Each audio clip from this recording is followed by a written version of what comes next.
Hi, I'm Elizabeth, this is The Bookish North. Welcome to my channel. Today I'm here to do my TBR for non-fiction November, which, as per usual, I'm super excited about because this is one of my favorite readathons or reading initiatives going on through the year. I'm guessing if you're here, you probably already know this, but I'm gonna state it for the record anyways. Non-fiction November is a month-long reading initiative that focuses on non-fiction, and the main goal is to read more non-fiction than you would in a normal month. So if you don't read non-fiction, one book would do. It is hosted by Olive from the channel A Book Olive, and this year she is joined by a bunch of other co-hosts. So you have Andrea from Infinite Text, Natalie from A Curious Reader, Jill from The Book Bully, and Sabrina aka Stay Cucino on Twitter. I think that was all, and I'm of course going to leave links to all of them down below. So this year there's a lot of stuff going on Twitter and Instagram and even TikTok. There's a group read being discussed on Goodreads, but I'm going to focus on the 4 one-word prompts that you can choose to complete, and you are also encouraged to interpret them however you choose. Which was good for me this year because I have put some other kinds of restrictions on myself as well. So as for the goal of reading more non-fiction than you would normally do, I do read a fair amount of non-fiction all through the year, and I felt that this year has been a very non-fiction heavy reading year for me, which I have greatly enjoyed. But I was a bit surprised when before I filmed this video, I looked at my numbers and I have read 51% non-fiction this year. I thought it would be higher, but when I took a closer look at the books that I've read, I see that I have read a lot of very short fiction books and a lot of very long non-fiction books. So I've certainly spent a lot more time with non-fiction than with fiction this year, and that's why I feel that it should have been a higher percentage.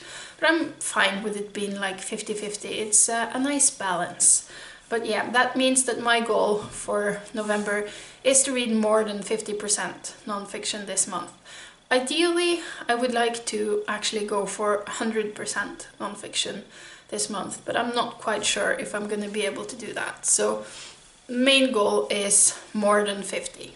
So we'll see how I do with that. And then my other restriction is that I want to read books that I already own. And this is basically because of my reading goals that I set myself at the beginning of the year. I have 2 goals that are relevant for this.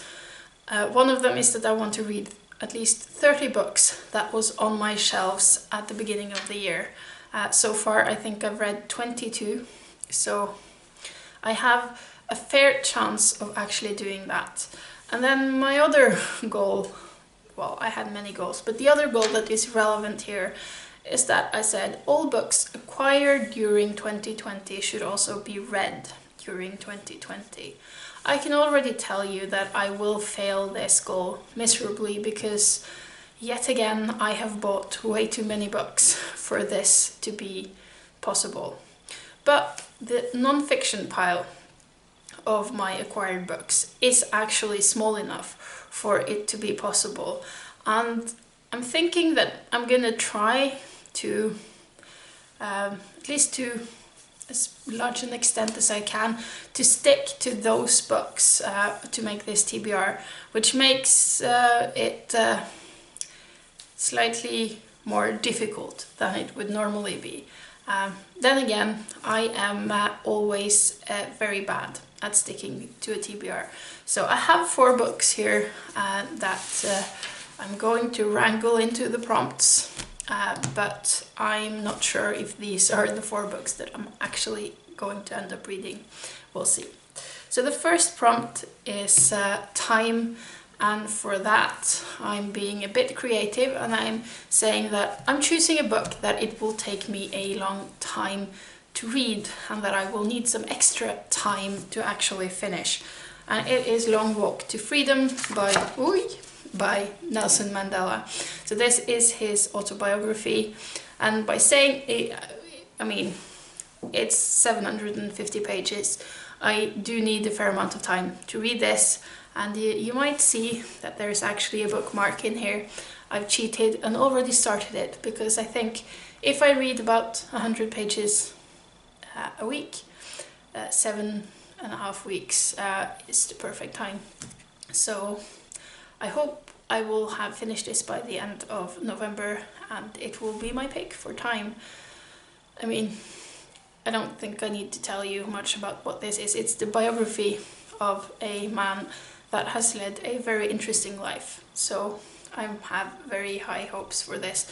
Well, I have more than high hopes, because I've read the 120 pages already, and it is super interesting, even if the parts I have read are maybe the least interesting parts of the book, at least in my opinion. So the next prompt is movement, and my immediate interpretation about that was to read something travel related. I have several books actually in my pile of books I want to read by the end of the year that would fit that, but because this one is kind of chunky, I wanted to go for a shorter one. And so I have Fighting France from Dunkirk to Balfour by Edith Wharton. So this is a collection of stories or reportage she wrote as she was traveling along the trenches during the First World War. And I find it kind of interesting to have this sort of, I'm forgetting words again, this contrast between the movement she's doing and then the lack of movement in the actual trenches and the positions in the war. I don't think that really is a point in the book. It was just something I thought when picking it up.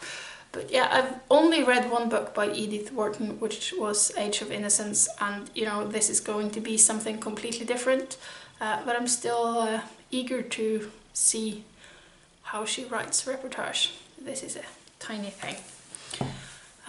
Third prompt is bus, and this was the prompt I had the most problem with fitting one of these books into, and I ended up with a book that I really want to read and that I'm very eager to read. It's Fierce Attachments by Vivian Gornick, and this is a memoir. And I'm gonna claim this fits the word bus, because this has been recently translated into Norwegian, and in the publishing of a Norwegian edition of this, there has been a bit of bus in, you know, the Norwegian publishing world and the literary world in general. I discovered Vivian Gornick, I think last December. I read my first book by her, and I have now read 3, and I just really love her voice. And from what I've gathered, I think this is her probably most famous book. It is a memoir exploring the relationship with her mother, and I very much anticipate reading this. And I think it's going to be a nice contrast to some of the other more fact-heavy books in my TBR. So I also really like the colors of the cover of this book, but I mean, that's not the reason why I'm reading it. And then the final prompt is discovery, and here I'm going with one of the books that has been on my shelf since last year, I think, and it was on my TBR for the History Challenge, but I never got to it. But it does have the word discovery in the title, so I mean, it was an easy choice. It is Mapping the Lost World of the Celts, The Discovery of Middle-earth by Graham Robb. So, I mean, I need a history book in here, and I am really eager to read this. I know very little about the Celts, and this can only make it better. So there you have it. Those are my 4 books that I hope to get through during November. However, I usually read more than 4 books in a month, and I always have audiobooks in my mix, and I really haven't made up my mind about what audiobooks to pick yet, so there's certainly going to be some there. And then, as I said, I have a fairly small pile of books left from non-fiction books I have bought through the year and haven't read yet. So this is that pile, and any one of these books could be picked up in addition to or instead of either of these. I'm just going to quickly show them to you without really saying much, but we have particularly Cats by Doris Lessing, which is this tiny little thing about cats.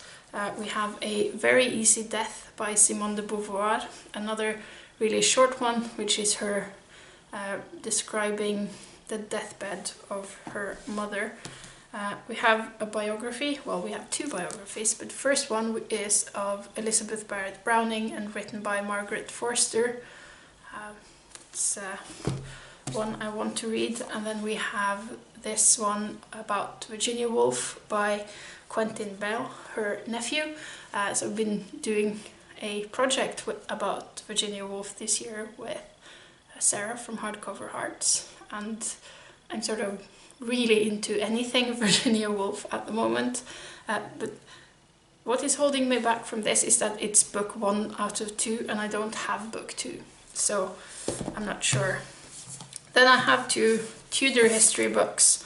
I have Thomas Cromwell, Servant to Henry VIII by David Loads, and I have In the Lion's Court, Power, Ambition and Sudden Death in the Reign of Henry VIII by Derek Wilson. Both books I bought in February this year. And then finally I have 2 books that would be also great picks for movement, Edge of the Horizon and London Overground, both by Ian Sinclair. So those are also definitely options. And then, you know, behind this green plant here, I couldn't really show you, I have this these 4 Folio Society books about the Babylonians, the Hittites, the Egyptians and the Persians. Those are also non-fiction books I've bought this year and haven't read yet. You know, the Hittite version of those I also have in this paperback edition. So come November, some of these books are gonna be read. I'm not guaranteeing which ones. You know, I do have a library behind this wall you see behind me, where I also have a lot of other unread non-fiction books. So the only thing I will promise is that I'm going to read a lot of non-fiction in November and that I'm going to enjoy it, but hopefully, or my main priority, are going to be these 4. So let's see. Let me know if you are joining in and if you have a TBR video that I can go have a look at.